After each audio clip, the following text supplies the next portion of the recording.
welcome to this Wednesday, January the 17th edition of the Ringside Report. I am Ryan Young. Joining me on the phone, I don't know, as always, the King of Controversy, Anthony Smoody. Hopefully no technical difficulties like Monday. Smoody, we there? Yeah, we're here. Let's go Vikings.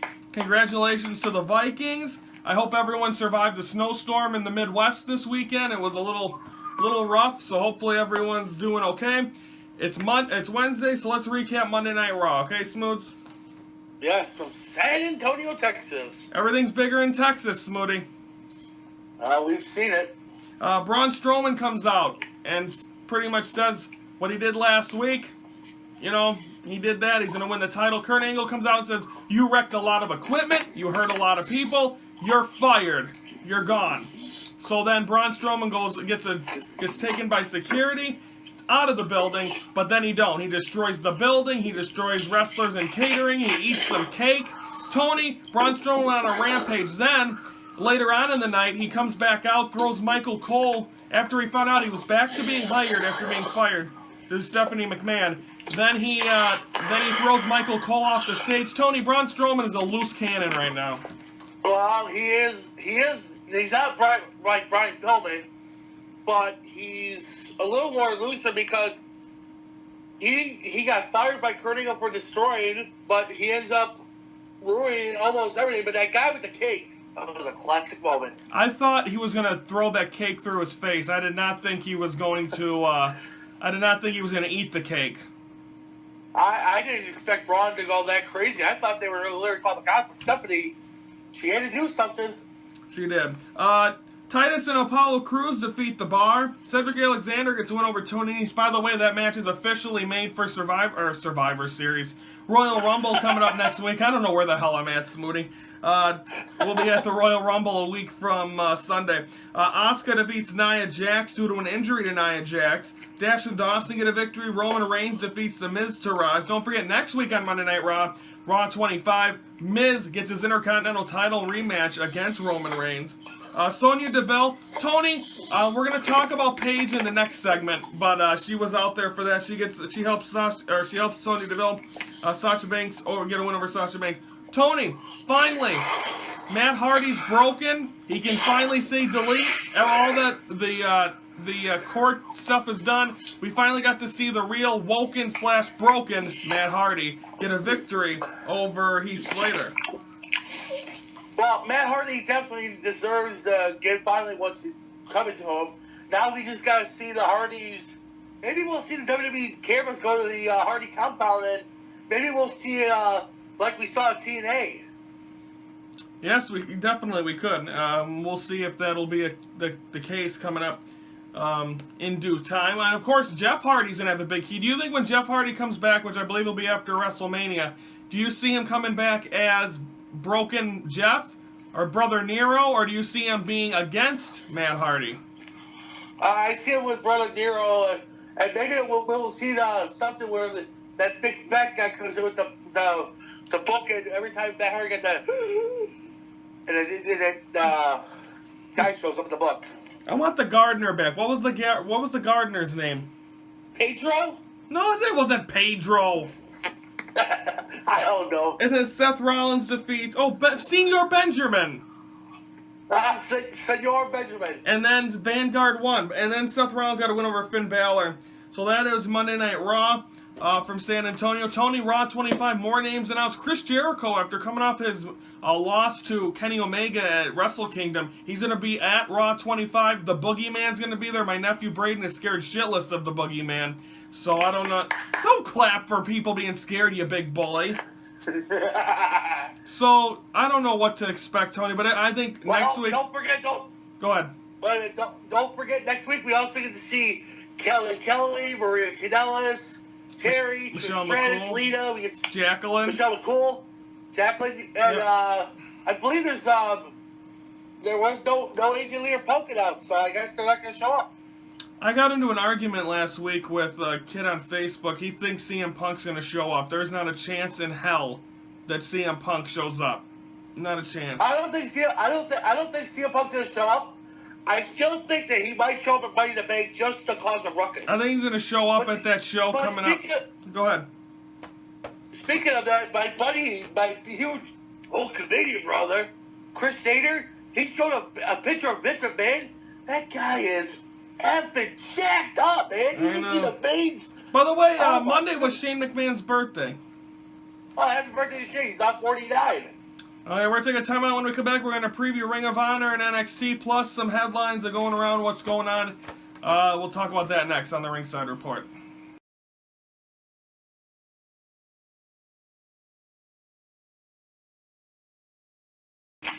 On this date, Smoothie 1999, Goldberg gets a win over Scott Hall as he's able, in a stun gun match. That was right after his streak ended, correct?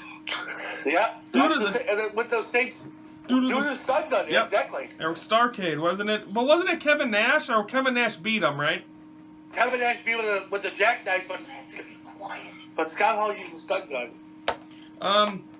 So now, speaking of Goldberg, he will be in the WWE. He's the first inductee to the WWE Hall of Fame. Tickets go on sale Friday. Tony, what's your best moment of Goldberg? Probably when he defeated Hogan at the WCW Nitro in the Georgia Dome. Was that the January 4th show, or no? That was, I'm not sure when that was. It was that 98 or 99? That was 98, July of 98. In the Georgia Dome, which no longer exists. Yeah. Now let's shift gears. Of course, congratulations to Goldberg. Now let's talk a little bit about Paige. Of course, we found out over the weekend that her injury is severe. She's out. She's done. They will not clear her. She has the same kind of injury as, like I just said, Edge. So she'll never be able to wrestle again. She was at ringside Monday night. Tony, this is definitely terrible for a girl that's only 25 years old. Yeah, she definitely big time loss to her. But that's how your life is when you get scoliosis and you're back. You can't wrestle anymore. Is that what she had? Yeah. Did you see that kick from? Did you see that kick from Sasha Banks? I did. It really was really bad. And so we wish her the best. It seems like she's doing okay. She's still able to move around. She's still managing. So we wish her the best of luck in whatever they have planned for. But again, she'll never wrestle again, at least in WWE. So hopefully we wish her the best of luck. Now let's shift gears. Ring of Honor and NXT. Ring of Honor, what we got scheduled this week will be... I'm getting there. We're going to have Jay Lethal in action going one-on-one against Will Ospreay. You got Kenny King, the former Ring of Honor television champion, going one-on-one against Brian Malonis. You're going to see the Addiction going to come out and have a word with Joe Koff, who's kind of the guy that runs things in Ring of Honor. And then your main event going to be Dalton Castle and the boys against the Kingdom. Of course, Dalton Castle is your Ring of Honor world champion. Tony, who do you see being the next challenger? Is it going to be Jay Lethal? I believe Jay Lethal was going to be the next world champion. Yeah, because he had a rough 2017. He was mostly fighting the Beer City Bruiser, but after seeing him, he hasn't had really a title shot since 2016 when we were at the Dallas show. No, and remember, he had a very long reign. He's the only guy to hold the television and world title at the same time. Remember his manager, Truth Martini? Yeah, I remember his manager. Oh, God, the girl with the big boobs. Oh, God. Tracy Hendricks or something Hendricks? Taylor Hendricks. Taylor Hendricks, that's it. I remember I ran into him at the at Dallas at the before the pay-per-view, like a couple hours before the pay-per-view. I walked up. I went to the wrong elevator I went up to. Me and Brandon did the same thing. We ran into Jay Lethal by his hotel room. That's the same thing with me. I ran into him too. I just shook his hand and said, "Good luck, brother." He said, "Thanks, man."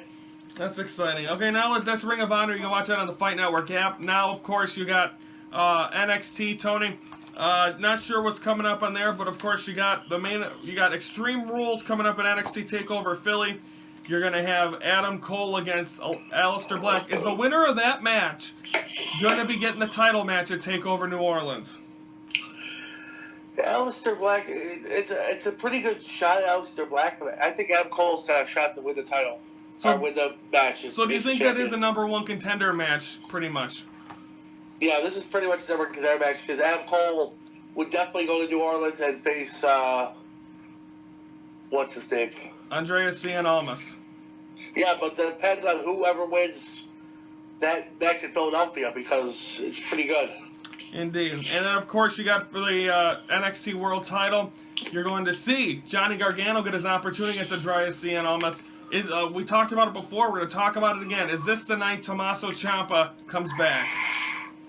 I believe so because it's got to happen where we haven't seen him since Chicago, and we don't know if we're going to see this, but we might see it between the door. It leads up to these two Extreme Rules match or something. Definitely. NXT, of course, 7 p.m. tonight on the WWE Network. Hope everyone enjoyed Mixed Match Challenge last night. We'll have a recap of that on Friday's show, as well as the debut. It's the opening match is Shinsuke and Natalia versus Finn and Sasha. So should be exciting. That was last night. Hope everyone enjoyed. We're going to take a time out here on the Ringside Report. When we come back, we're going to talk about Impact. We're going to preview Impact. Also, kind of talk about some of the headlines. A lot of people leaving. We'll be back.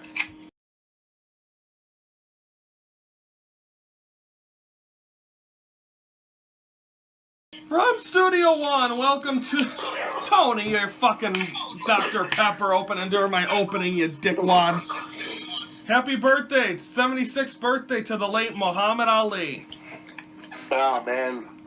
The Thriller Manila, he faced Gorilla Matsu in a boxing versus wrestler match. When was that? I think that was 70. It was a year after the Thriller Manila.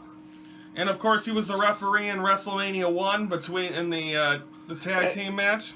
And this is a little nugget. He got his gold medal taken from him because he lied about his Army thing or whatever it was. He was supposed to be overseas and he lied about it. Really? Mm-hmm. When me and Coach T went to Nashville on our way back, we stayed in Louisville for a night, and that was right after we didn't get we wanted to go see the Muhammad Ali's gravestone, but we didn't get a chance to do it. But definitely an icon. Let's talk about Impact. Of course, we're going to preview it. That is coming up. Unfortunately, Barbed Wire Massacre was supposed to be on Impact this week. Pop TV deemed it too. What's the word I'm looking for?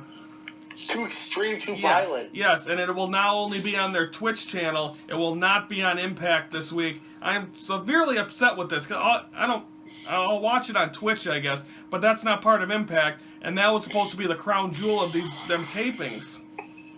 Yeah, it was supposed to be, but I think they got maybe a copy from Paul Heyman because of the last time somebody was ECW. I think because a barbed wire match is. They wrap the ropes around barbed wire, and if there's no ropes. The ropes are gone. Oh, it is barbed wire. Because if you get hit with barbed wire, that ropes, it really hurts. I think Pop TV didn't like it because there was too much blood.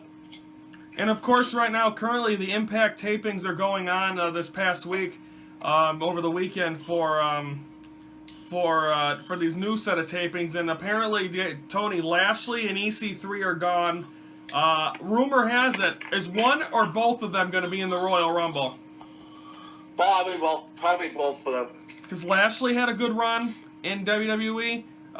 Derek Bateman as EC3. He was trained by Daniel Bryan during NXT, wasn't he? Yes, he was. So I think both of them. Laurel Van Ness just left as well. Chris Adonis is gone. All these people gone. Tony, we keep saying it. And also their first pay-per-view of 2018 will be April 22nd. We'll already be done with our show, so we won't be covering that. But Tony, is Impact? We keep every year. We've been doing it since I think we started this show. Okay, that's it. They're done. What else can happen? Now they're losing all of their talent. What is left for Impact Wrestling? Well, mostly they're getting talent from Mexican wrestlers, wrestling companies, Japan. They're not affiliated with this. I think what they should do is just pick up a gun and just pull the bullets and blow your brains out because it's ridiculous. Impact has never been the same. And I think 2018 is going to be probably the end of Impact. Sometime in 2018 will probably be it.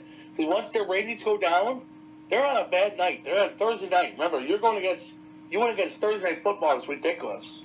Yeah, well, now Thursday Night Football's gone. What's their excuse? Yeah, they got college basketball, NBA basketball. True, so we'll see if that has anything to do with it. So I'm not really sure what's going to be on this week of Impact. Unfortunately, it will not be the Barbed Wire Massacre. We'll have a recap of that coming up on Monday's show. So I think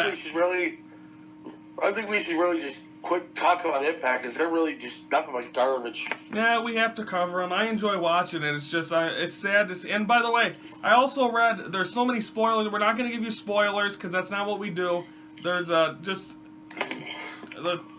we'll get into it as it happens on the show. It's just a lot of different shit. Tony, I didn't even tell you some of the other crazy shit that I read. Wasn't Austin supposed to be coming back? Yeah, he's the world champion. Thanks for giving away that spoiler. And then also Josh Matthews is the grand champion or whatever the hell that thing's called. Oh God! So this is like 2011. Back in 2011, Mike Cole was running shots saying that he's the greatest wrestler of all time. We'll see what happens. Of course, we'll have all them results coming up in the weeks to come. I'm guessing they're doing tapings up until their pay-per-view in April, unless I think I remember Impact being like WCW. It's going that way. I mean, when you're booking announcers to win titles, it's pretty much. Yeah, remember WCW booked B.A.R. to be world champion. Yeah. Josh Matthews is probably next. Okay, folks, that's it for us. Preview for Friday, we're going to recap SmackDown, 205 Live, Ring of Honor, and NXT. So we will be back on Friday, that'll be the 19th. By the way, speaking of Friday, it will be Hall of Fame tickets go on sale Friday. So hope everyone gets the chance if you're going down to New Orleans. Get your tickets now. We'll be accompanied by Nick H. and his son to the Hall of Fame this year. About time now we can get the Hillbilly Hayseed and his son into it so people can stop knocking us at the Hall of Fame ceremony. I know. Okay, folks, everyone have a great Wednesday. For the King of Controversy, I'm Ryan Young. And thank you for watching the Ringside Report, your front row seat to all things wrestling.